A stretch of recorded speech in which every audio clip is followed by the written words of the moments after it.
Nací en Bogotá.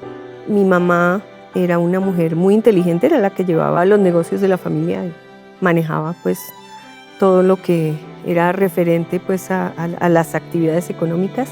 Mi papá era cantante de tangos, muy conocido, y él pues cantaba y grababa y viajaba por todo el mundo y hacía giras.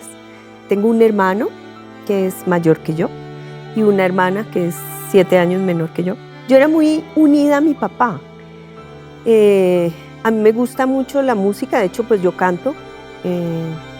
Una de mis hijas terminó estudiando música. Entonces la vida de mi papá para mí era, yo quería ser cantante.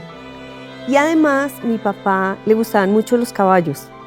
Y a mí me gustan los caballos, yo tengo caballos ahora. Mi papá él era argentino, inmigrante de italianos, que llegó a Argentina y pues luego se quedó en Colombia por mi mamá. Y tenía caballos de carreras. Entonces mi papá tenía los caballos allá de carreras y yo me iba todos los fines de semana, desde que tengo uso de razón, con mi papá a ver los caballos los sábados. Todo el día, cuidando los caballos, cepillándolos, me montaban en los caballos, iba de un lado para otro, eso fue delicioso. Yo estudiaba en un colegio muy chiquito, enfrente de la casa, y ese me parecía maravilloso. Ahí aprendí cantidad de cosas. Era un colegio de barrio. Y en un momento ya pues tocaba que lo pasaran a uno al colegio grande, ¿no? Porque no se usaba el colegio chiquito. Entonces pasé al colegio de la Presentación. Me gustaba mucho cantar, entonces yo cantaba en todos los festivales del colegio. Estaba en la Tuna. Y las monjitas me querían mucho porque una hermana de mi mamá era monja de la Presentación. Entonces las monjitas me querían y me consentían. Y entonces yo vivía como en un mundo ahí como paralelo, creo yo. Yo creo que desde muy chiquita, además de que me gustaba la música, yo vivía pues como en la luna, ¿no? Yo vivía como en otro mundo. Y nosotros viajábamos mucho a Melgar en esa época. Salíamos a la plaza de Melgar con mis primas, que eran mayores, y comprábamos tiras cómicas, desde Superman hasta el Pato Donald, y en el Pato Donald estaba la de el Ciro Peraloca, que era el científico loco, y me fascinaba. Entonces yo veía que mezclaba y salía humo en el laboratorio y todo, y yo decía, uy, qué nota. Yo creo que eso es lo que yo quiero ser cuando grande. Yo quiero ser algo que se pregunte cosas.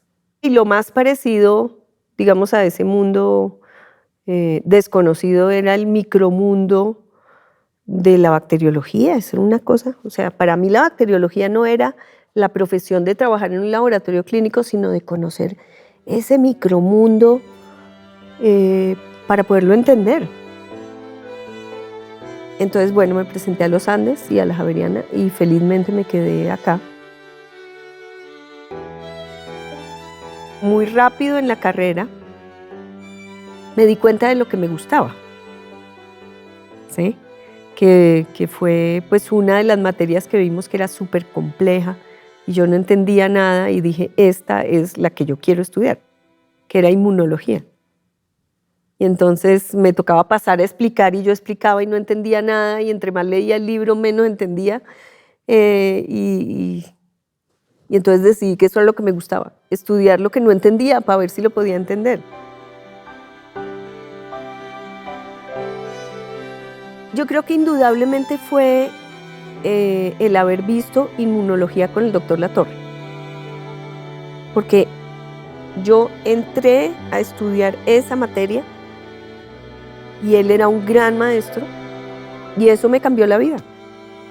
O sea, yo ahí decidí que lo que yo quería hacer en mi vida era eso, era ser inmunóloga. Yo quería hacer investigación, no tenía muy claro el camino. Me acuerdo una vez hablando con el doctor Latorre, me dijo algo muy importante, me dijo que puede sonar un poco discriminatorio, favorablemente discriminatorio, lo cual no significa que sea bueno. Y me dijo, aprovecha que a ti te gusta la ciencia y eres mujer, porque si fueras hombre no te podrías dedicar a la ciencia, porque los científicos no ganan mucha plata. Y si tú eres un hombre cabeza de familia, pues va a ser difícil, pero eres mujer. Y difícilmente la familia va a recaer sobre tus espaldas. Él era un hombre muy abierto y, digamos, no lo dijo queriendo decir es que las mujeres son menos que los hombres. Y yo después de muchos años le daba como más valor a esas palabras, ¿sí? Que eran, finalmente, haga lo que le gusta. Dedíquese a hacer ciencia. Y ahí, pues yo dije, yo tengo que seguir estudiando. Y no era que tuviera que seguir estudiando, sino que estudiar era mi forma de vida, ¿sí? Y si me pagaban por estudiar, pues aún mejor, porque me pagaban por hacer lo que me gustaba, para hacer la maestría, después para hacer el doctorado, y después que el trabajo de uno sea seguir estudiando. O sea, eso es aún mejor.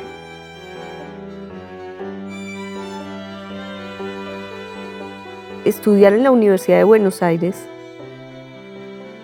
me mostró que, primero que había muchas mujeres dedicadas a la ciencia. Eso fue muy interesante.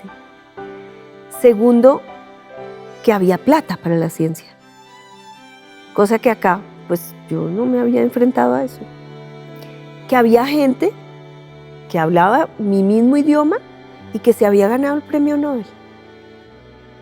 Y además darse cuenta que habían institutos allá en Argentina en donde había más de un premio Nobel y que estaban dedicados a hacer investigación en cosas que acá a nadie le importaban, pero no porque no le importaran, sino porque al país no le importaban.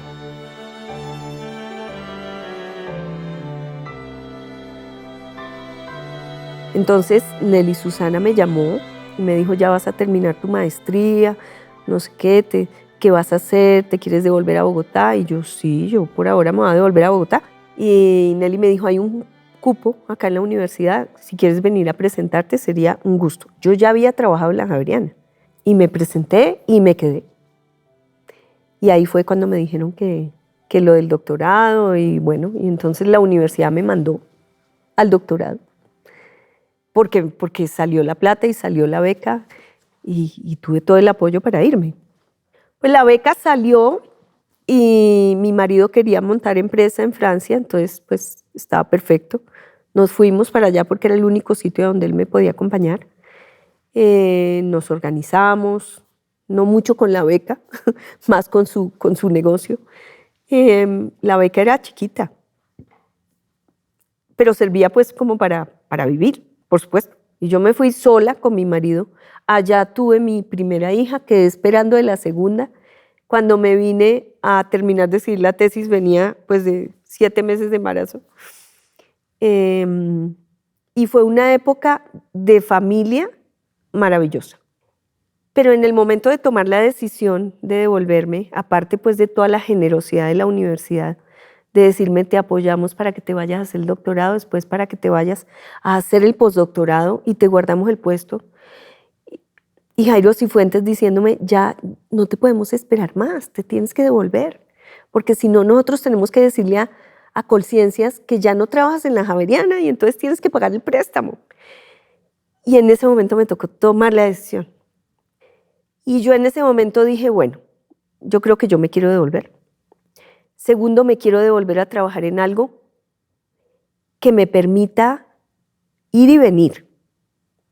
Es decir, que yo tengo que llegar a Colombia a montar una empresa, porque pues no podía llegar a montar una universidad. ¿Cuándo? No sé, pero eso estaba como muy claro en mis objetivos.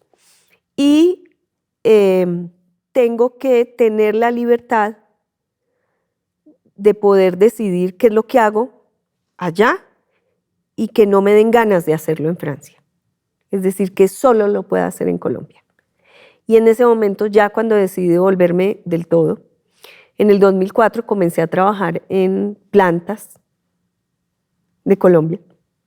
Solo estaban acá. Y lo que yo había estudiado, que era inmunología y cáncer. Para mí la empresa siempre hacía parte de mí, no era algo a lo que yo le tuviera miedo. Y cuando presenté el proyecto para devolverme, estaba que me comprometía, mucha loca, que me comprometía con una patente que iba a dar origen a una empresa. Y me acuerdo que la directora del programa en esa época, que ahora es la supervisora del programa de Colombia Científica que yo dirijo, Claudia Tinjaca, en esa época me decía, pero ¿estás segura? Es que mira que los evaluadores dicen que esto es muy, ¿cuál es la palabra que siempre usan para decirme que mis proyectos son muy ambiciosos? Que esto es muy ambicioso. Y yo, pero pues eso fue lo que yo puse. Entonces pues me va a tocar lograrlo, porque ya lo puse. Y ahora que estamos, digamos, a punto de comenzar lo que se llama el dossier de erradicación de un nuevo medicamento para la FDA, porque ya nos dijeron que podíamos hacerlo, hoy precisamente, nos decían los consultores, pero es que ustedes han hecho más de la cuenta. Y nosotros nos reíamos y decíamos, increíble, ¿no? Todo este camino de tantos años que nos ha llevado, pues no solo a entender más sobre este medicamento, sino a montar todo sobre muchos otros medicamentos y uno termina haciendo más de la cuenta. ¿Por qué? Pues porque estamos en un país subdesarrollado, en donde siempre tenemos que hacer 3 veces más para que nos crean. Nosotros trabajábamos en cáncer con Alfonso Barreto, que es mi partner pues, en esto, él es profesor de acá, y él fue mi primer estudiante de maestría. Yo era muy chiquita y él un poquito más chiquito, pero no nos llevábamos muchos años. Y comenzamos nosotros a trabajar en un tema que era cómo activar el sistema inmune de forma no tan específica para protegerse contra el cáncer. Y entonces cuando me fui, seguimos abordando el tema, él desde acá y yo desde allá, y yo me encontré pues con algunas señales científicas que mostraban que las plantas sí tenían unas moléculas, yo no sabía, pero hace 3000 años en Egipto sí lo sabían. Tenían unas moléculas que podían matar a las células tumorales y posiblemente activar la respuesta inmune. Y comenzamos a buscar por el Anamú y dijimos, oiga, esta está súper interesante. Primero se puede cultivar, segundo la usan hace años en Cuba y en otras partes para la leucemia, la historia de las vacas, o sea, había unas cosas ahí divinas. Entonces ahí pasamos el proyecto en Anamú porque llenaba como los requisitos que nosotros queríamos. Posiblemente activar la respuesta inmune, la usaban comúnmente para tratar los tumores, tenía un uso tradicional, se podía cultivar, la conocían en todas partes y entonces nosotros nos preguntábamos, ¿pero por qué no hay un medicamento con Anamú? No, eso no lo entendía nadie. Y ahí comenzamos. Nunca me imaginé que fuera a tener la posibilidad de conseguir tantos recursos para hacer investigación. Nunca me lo imaginé. Siempre me quejé mucho, pero cada vez que había una convocatoria yo saltaba como una loca encima de la convocatoria, como una adicta a las convocatorias de investigación. Salió y yo salí y además convocaba a todos mis estudiantes y a todos mis partners. Hay gente que lleva conmigo trabajando 17 años, pagada por proyectos de investigación. Salió la convocatoria y nos lanzábamos. Y cada vez eso se vuelve, es como una droga, ¿sí? Como que uno se lanza y se la gana y arranca y como que sale otra y toca hacerlo porque la cantidad de adrenalina que uno bota es enorme, es como cuando uno está haciendo deporte. Y entonces como cada vez el reto va siendo más grande, entonces la convocatoria tiene que ser más grande y la gente que participa pues es más. Pero yo nunca me imaginé que fuera a ser así. Yo sí me imaginaba que iba a terminar montando una empresa, sí, pero no que fuera tan difícil. Y que fuera tan difícil jugar el papel de académica y de empresaria. Uno tiene que cuidar lo que sueña, porque los sueños se pueden convertir en realidad. Entonces uno tiene que saber qué es lo que va a soñar. El poder realizar esos sueños para transformar el mundo es un regalo que a uno le dan y uno no lo puede despreciar. Entonces el mensaje es, primero el sueño, segundo, aceptar el reto de que con ese sueño uno puede cambiar el mundo. Y tercero, el poder aprender a trabajar en equipo. Porque nosotros tenemos unas poquitas neuronas, pero si se unen a las del vecino y a las de la amiga, y todos pensamos lo mismo, con seguridad lo que va a salir es algo muy grande. Pero el egoísmo a veces de las ideas no permite que eso ocurra, ¿sí? Como que yo quiero ser yo. Si usted dijo algo inteligente y lo hace bien, con seguridad alguien le va a dar la palmadita en la espalda. O sea, relájese. Pero si usted además dijo algo inteligente y convenció al de al lado para que vaya en el mismo camino, pues la palmadita que le van a dar es más grande. Entonces, el mensaje es ese. Y todo eso no es nada diferente a vivir. No es que usted tenga que dejar de lado su vida para poder hacer esto. No. O sea, esto hace parte de la vida. O sea, la javerianidad es: yo no voy a pasar por encima de nadie para ser mejor. Y el que lo haga no es javeriano. Y además hay algo que a mí me describían y yo no lo entendí sino hasta hace relativamente poco, y es el crecimiento integral, la formación integral. Y yo lo analizaba con mis hijas. ¿Qué es la formación integral? Y ellas me decían, que yo creo que lo expresan mejor que yo, es porque uno no solamente tiene que estudiar, sino tiene que aprender a relacionarse. Y además, porque la dimensión personal de cada uno es respetada. Y porque el tener más no te hace mejor.